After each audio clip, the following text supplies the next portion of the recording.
All out हो गया India against New Zealand. New Zealand के अंदर नहीं, ऑस्ट्रेलिया के अंदर भी नहीं, ना ही इंग्लैंड के अंदर, बल्कि इंडिया अपने घर की टीम। आपको मालूम है कि पहली इनिंग्स में इंडिया ने बड़ी, आप ये कह सकते हैं कि थर्ड क्लास किस्म की बैटिंग की है, क्योंकि आप देखें 46 रन पे ऑल आउट होना, वो भी अपने घर में, वो जो है कोई छोटी मोटी चीज नहीं है। ठीक है, अगर आप जो है वो इंग्लैंड में खेलते हैं, आप बात करेंगे बेंगलोर में एक स्ट्रगल है, India got all out for 46 for 10। यार आई बिलीव के ठीक है, टॉस का एक डिसीजन के ऊपर डिबेट हो रही है। कोई कह रहे हैं कि बॉर्डर गवास्कर ट्रॉफी की पहले तैयारी शुरू कर दी है। देखें आज जब सुबह ये टॉस ऑल आउट हो गया इंडिया अगेंस्ट न्यूजीलैंड। न्यूजीलैंड के अंदर नहीं, ऑस्ट्रेलिया के अंदर भी नहीं, ना ही इंग्लैंड के अंदर, बल्कि इंडिया अपने घर के अंदर 46 के ऊपर ऑल आउट हो गया। इंडिया ने ऐसा किया तो किया क्या, इंडिया ने ऐसी पिच बना दी जिसके ऊपर वो प्रैक्टिस करना चाह रहे थे बाहर के मुल्क में खेलने की, और हुआ क्या, इंडिया की पूरी बैटिंग लाइनअप कोलैप्स करके रहेगी। आ बैल मुझे मारने वाला हिसाब हो गया कि अगर आप देखें इस इंडिया की इनिंग्स के अंदर तो 10 आउट में से 5 जो है वो डक है। विराट कोहली 9 बोले 0, सरफराज खान 3 बोले 0, केएल राहुल 6 बोले 0, इसी के साथ साथ जडेजा 0 पे, अश्विन 0 के ऊपर। यही नहीं, रोहित शर्मा 2 स्कोर, इसी के साथ साथ जो इनका जो हाईएस्ट स्कोरर है वो ऋषभ पंत है जिसने 20 स्कोर किए, उसका भी कैच छूटा था। इतनी जिसको कहते हैं ना पुअर परफॉर्मेंस करके दिखाइए। इंडिया ने खेले 31-32 ओवर। आप खुद सोचिए अगर एक टीम इतनी खतरनाक विकेट के ऊपर 31-32 ओवर खेल सकती है, इसका मतलब कि दे प्लेड वेल।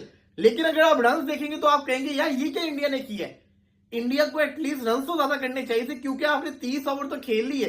30 ओवर के अंदर अगर आपका 100 भी होता, 100 को छोड़े अगर आपका 70-80 भी होता तो थोड़ा होता तो स्कोर ना, लेकिन इंडिया ने बड़ा स्लो खेला। यही वजह बनी कि इंडिया की सारी टीम आउट होके रहेगी। अब इस विकेट के ऊपर अगर आप देखेंगे तो न्यूजीलैंड ने 3 सीमर्स खिलाए थे, उनके तीनों सीमर्स ने उनको विकेट दिलवा के दी। दूसरी तरफ इंडिया ने 3 स्पिनर खिलाए हुए हैं, और सबसे बड़ी चीज जो वेदर है वो बड़ा खतरनाक है। अब देखना यह है कि जब इंडिया 46 करके गया तो न्यूजीलैंड कितना करेगा। अगर आप ये सोच रहे हैं कि न्यूजीलैंड 46 से कम पे ऊपर आउट हो जाएगा, ऐसा तो नहीं होने वाला, क्योंकि प्रेशर तो इंडिया के ऊपर है, न्यूजीलैंड में प्रेशर नहीं है। वो रोड होके बिना 100-150 इस पिच के ऊपर कर जाएंगे। लेकिन अगर मैं बात करूं इंडिया की, तो इंडिया के पॉइंट ऑफ व्यू से देखा जाए तो इंडिया ने बड़ी बुरी बैटिंग की है जो कि सूट नहीं करती। इंडिया एक अच्छी टीम है, टफ टीम है, टफ पिचेस थी, टफ पिच थी, टफ बॉलिंग थी, टफ कंडीशन थी। ये होती किसके लिए, टफ टीम के लिए तो होती है ना। तो इंडिया जैसी टीम को मैं समझता हूं कि अच्छा परफॉर्म करके देना चाहिए था। इंडिया की हिस्ट्री के अंदर इंडिया का जो लोएस्ट टोटल है वो 36 अगेंस्ट ऑस्ट्रेलिया इन एडलेड। इंडिया का सेकंड जिसको कहते हैं ना लोएस्ट टोटल है 1975 के अंदर लॉर्ड्स के अंदर, और इंडिया ने आज अपने करियर का सबसे जिसको कहते हैं थर्ड लोएस्ट टोटल किया है 46, वो भी अपने घर के अंदर।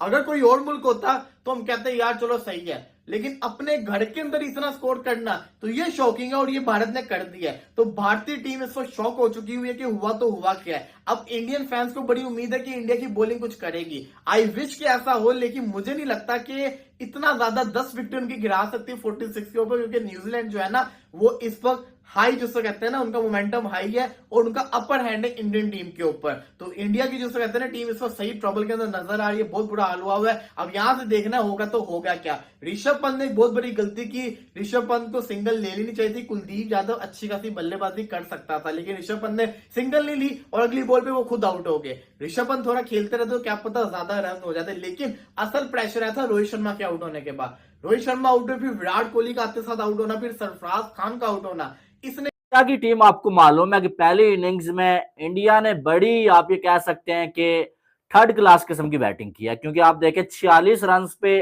ऑल आउट होना, वो भी अपने घर में, वो जो है कोई छोटी मोटी चीज नहीं है। ठीक है, अगर आप जो है वो इंग्लैंड में खेलते हैं, आप ऑस्ट्रेलिया में खेलते हैं, आप जो है इस तरह से आउट होते हैं, वो फिर भी मानने वाली बात है, आप पर्थ में खेल रहे हैं भाई। लेकिन जब आप अपने घर में खेल रहे हैं ना, और घर में 46 रन पे ऑल आउट होना, ये बहुत बड़ी बात है। ठीक है, और इंडिया की टीम 46 रन पे ऑल आउट हुई है न्यूजीलैंड के सामने, और ये इंडिया का घर में लोएस्ट टोटल है जो इंडिया ने बनाया 46 रन। और इससे पहले आपको मालूम है कि इंडिया की टीम जो है 32 पे ऑस्ट्रेलिया में आउट हुई है, लेकिन जो है यहाँ पर जो है वो बिल्कुल ही जो है वो ऐसा लगा कि इंडिया के बॉलर बैटर्स जो है वो पिच को पाड़ ही नहीं पाए। और सबसे बड़ी गलती जो मुझे ऐसा लग रही है हुई है ना, वो रोहित शर्मा से पिच पड़ने में हुई है। जैसे आप देखें कि शायद इसको ओवर कॉन्फिडेंस भी आप कह सकते हैं, शायद आप इसको ये भी कह सकते हैं कि पिच को रीड ही नहीं कर पाए, चाहे वो रोहित शर्मा हो चाहे वो गौतम गंभीर हो। ठीक है, आप देखें कि लोएस्ट टोटल इंडिया ने अपने घर में बना लिया। किसने सोचा था कि इंडिया अपने घर में खेलेगा और इंडिया जो है वो 46 पे ऑल आउट हो जाएगा। आप देखें इससे पहले जो है वो इंग्लैंड के खिलाफ जो है वो 1974 में लॉर्ड्स में जो है वो इंडिया ने जो है वो बनाया हुआ है भाई कितना 42 रन। ठीक है, फिर अगर देखा जाए 46 रन जो है न्यूजीलैंड के अगेंस्ट आज बन गए बेंगलुरु में, और 58 रन ऑस्ट्रेलिया के अगेंस्ट जो है वो ब्रिस्बेन में बनाए हुए हैं भाई, ये 1947 में बने हुए हैं। और फिर 66 जो है साउथ अफ्रीका के खिलाफ जो है वो 1996 में, और इससे पहले आपको मालूम है कि 36 इंडिया ने जो है वो बनाया हुआ है ऑस्ट्रेलिया के अगेंस्ट। लेकिन आज जो है 46 रन पे इंडिया की टीम ऑल आउट हो गई है। यानी कि कोई समझ नहीं आया कि रोहित शर्मा ने क्यों टॉस जीत के ओवर कास्ट कंडीशन में जो है पहले बैटिंग का फैसला कर लिया। यहां पर आप चाहते अगर तो आप अपने बॉलर्स को मौका दे सकते थे, वो बॉलिंग करते और वो आपको जो है इसी तरह से विकेटें लेके देते। लेकिन जब हमने देखा जब जो है दोबारा से इंडिया की बॉलिंग आई तो उस तरह से नई बॉलिंग जो है वो इंडिया के बॉलर्स की जानब से जैसे होनी चाहिए थी, क्योंकि हमने जैसे न्यूजीलैंड को बैटिंग करने बॉलिंग करते हुए देखा था ना, हमें ये लगा था इंडिया की टीम भी आएगी, वो भी आके जो है वो 100 के अंदर जो 5-7 आउट कर देगी। लेकिन ऐसा बिल्कुल नहीं हुआ। इंडिया ने 3 खिलाड़ी तो आउट कर लिए, लेकिन जो है वो जितने आउट करने चाहिए थे ना 180 के दरमियान में, वो इंडिया नहीं कर सका। ठीक है, और बीच में फील्डिंग भी आप देख लें कि एक केएल राहुल के पास जो कैच किया वो तो मुझे समझ ही नहीं आई यार, जो केएल राहुल ने ये क्या कैच जो पकड़ा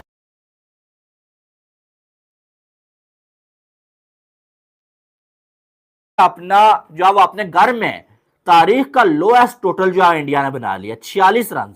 इससे पहले अपने घर में इंडिया की टीम ने इस तरह से कभी बैटिंग नहीं की थी। ठीक, बात करेंगे बेंगलोर में एक स्ट्रगल है, India got all out for 46 for 10। यार आई बिलीव के ठीक है, टॉस का एक डिसीजन के ऊपर डिबेट हो रही है। कोई कह रहे हैं कि बॉर्डर गवास्कर ट्रॉफी की पहले तैयारी शुरू कर दी है। देखें आज जब सुबह ये टॉस जब जीता गया रोहित शर्मा के दिमाग में, मैं उनके दिमाग में तो नहीं जानता कि उनके दिमाग में और दिल में क्या चल रहा है, गौतम गंभीर के दिमाग में क्या चल रहा है, लेकिन मैं इसको एज अ ड्रेस रिहर्सल नहीं देखता।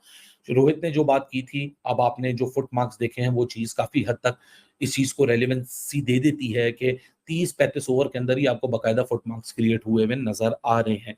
तो जो रोहित ने बात की थी कि बारिश की वजह से मॉइस्चर जरूर है, लेकिन अंडर द सरफेस ये विकेट बहुत ड्राई है। देखें बात ज्यादा घूमने की जरूरत नहीं है कि एक बात बंदा गोल गोल घुमाए। इन शॉर्ट इंडिया ने बहुत बुरी बैटिंग की है और 46 ऑल आउट होने वाली ये विकेट नहीं थी। मुश्किल थी, टफ थी कंडीशंस, 5 बड़े बल्लेबाज, 5 बड़े नाम अगर वो डक पे आउट होके जा रहे हैं तो उनका कैलिबर ऐसा नहीं है कि वो ऐसी कंडीशन, ये अनप्लेबल कंडीशंस नहीं थी, मुश्किल थी, मॉइस्चर था। लेकिन आई एम सॉरी टू से विराट कोहली की बात करूं, केएल की बात करूं, रोहित की बात करूं, सरफराज की बात करूं, क्रिकेट करंट रेपुटेशन पे खेली जाती है, पास नंबर्स पे नहीं खेली जाती। एक तरीके से पॉजिटिविटी का अगर मैं चश्मा पहन के देखूं तो चलो बहुत दिनों बाद इंडिया को किसी ने चैलेंज किया, एक अच्छा चैलेंज है कि इस चैलेंज से अब ये निकलते कैसे, it will be a learning from them.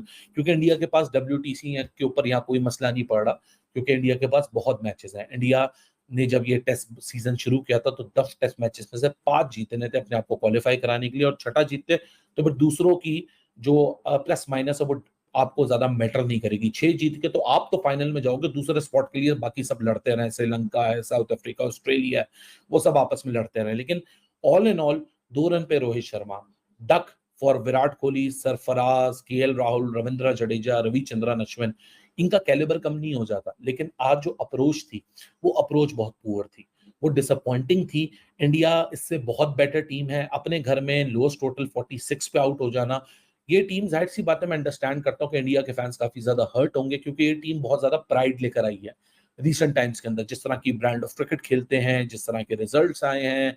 Kanpur का जो लास्ट टेस्ट मैच देखें, एक अनबिलीवेबल टेस्ट क्रिकेट को जिस तरह रीडिफाइन किया टीम इंडिया ने, मेरे ख्याल से टीम इंडिया के बैटर्स को आज यहाँ ज्यादा बेहतर एप्लीकेशन के साथ उतरना चाहिए था। क्योंकि जसप्रीत बुमराह और सिराज का जो स्पेल हुआ है 9 ओवर्स का, उन 9 ओवर के स्पेल में आपको दिख गया कि इंग्लैंड और न्यूजीलैंड वाले जो थे वो एक बेटर एप्लीकेशन के साथ और बेटर कॉशन के साथ मैदान में उतरे थे। इंडिया ने ऊपर से विकेटें जरूर गिरी, लेकिन ब्लॉक एंड वही वाली बात होती है ना, जब आप इस तरह फंस जाते हैं तो क्या कहते हैं, एक ही अप्रोच आपके पास सबसे बेटर होती है, तो go out and express yourself. जय हिंद दोस्तों, सरहद पर यूट्यूब चैनल में आप सभी का स्वागत है। दोस्तों, जैसे कि आप लोगों ने इंडिया वर्सेस न्यूजीलैंड का मैच देख ही लिया होंगे, जिसमें हमारे इंडियन टीम 46 में ऑल आउट हो गए। दोस्तों, विराट कोहली के साथ साथ और 4 खिलाड़ी ने 0 पे आउट हो गए। आज हमारे लिए बहुत ही बुरा दिन था, जिसमें हमारी इंडियन टीम रिकॉर्ड पे रिकॉर्ड बनाया जा रहा था। तो आज इंडिया ग्राउंड में ही सबसे कम रन बना के आउट हो गए। दोस्तों, याद है कि पाकिस्तानी मीडिया और पाकिस्तानी लोग इंडिया के ऊपर हंस रहे हैं और अलग अलग बातें कर रहे हैं कि इंडिया रिकॉर्ड पे रिकॉर्ड बनाया जा रहा था, लेकिन आज सबसे जल्दी आउट होने वाला रिकॉर्ड भी इंडिया ने बना लिया। दोस्तों, आज का मैच देखने में बहुत ही बुरा लगा, क्योंकि हमारे इंडियन टीम से जिस तरह हम लोग का उम्मीद था ऐसे नहीं हुआ, बल्कि उसका विपरीत हुआ और हमारे इंडियन टीम 0 में आउट होना बहुत ही बुरा लगता है। और दोस्तों, हमारे इंडियन बॉलर भी न्यूजीलैंड टीम को आउट नहीं कर पा रहे। 180 में सिर्फ 3 विकेट ही लिए हैं। तो ऐसे में देखा जाए तो इंडिया का हारना तय है। अगर कोई चमत्कार हो जाता है तभी इंडिया जीत सकता है, नहीं तो इंडिया आसानी से हार जाएगा।